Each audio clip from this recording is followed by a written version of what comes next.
पहलगामच्या आतंकवादी हल्ल्यानंतर भारत आणि पाकिस्तानमध्ये युद्ध सुरू आहे. प्रत्येक भारतीय ज्याच्या त्याच्या पद्धतीने भारतीय सैन्याला सपोर्ट करतोय. व्हॉट्सअप स्टेटस ठेवून, इंस्टाग्राम स्टोरी टाकून, काही जण ट्विटरवर ट्विट करत भारतीय सैन्याला पाठिंबा देत आहे. यात भारतीय क्रिकेटपटूंनी पोस्ट आणि स्टोऱ्या टाकत भारतीय सैन्याला पाठिंबा दिला आहे. पण यात अंबाती रायडूने केलेलं ते ट्विट चांगलंच गाजतंय. त्यावर चांगली टीका होतीये, देशद्रोहाचा आरोप होतोय. सर्वजण अंबाती रायडूला शिव्या देत आहेत. तर काय आहे ते नेमकं ट्विट जाणून घेऊया त्या व्हिडिओमध्ये. नमस्कार मित्रांनो, मी गजानन स्पोर्ट्स मराठीमध्ये तुमच्या सर्वांचं स्वागत करतो. मित्रांनो, पहलगामच्या हल्ल्यानंतर सर्व भारतीय एकत्र आले. हिंदू म्हणा, मुस्लिम म्हणा, ख्रिश्चन म्हणा, सर्वजण भारतीय सैन्याला पाठिंबा देत आहेत. एवढंच काय तर राजकारणातील एकदम कट्टर विरोधक पार्ट्या सुद्धा एकत्र आल्या आहेत.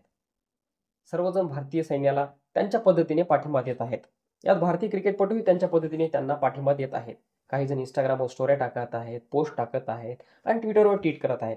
पण याच दरम्यान अंबाती रायडूचं एक ट्विट येतं, an eye for eye makes whole world blind. याचा मराठीत अर्थ असा होतो, जर डोळ्याचा बदला आपण डोळ्याने घेणार असाल तर सर्व जग आंधळं होईल.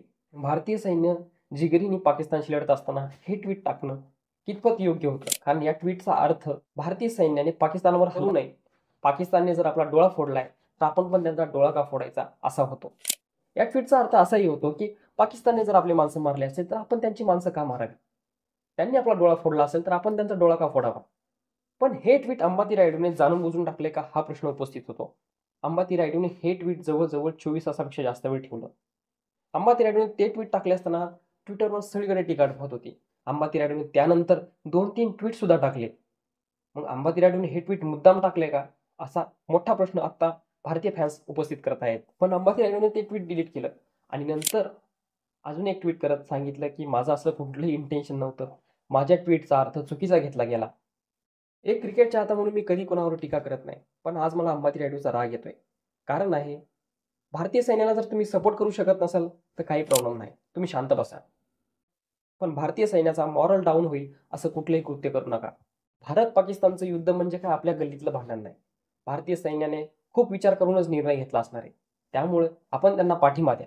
युद्धात लढणारे सर्व भारतीय सैनिक आपल्यासाठी लढत आहेत. मी देवाकडे प्रार्थना करतो, युद्धात लढणारे सैनिक त्यांच्या घरी परत सुखरूप पोहोचतील आणि पाकिस्तानला योग्य ते उत्तर देतील.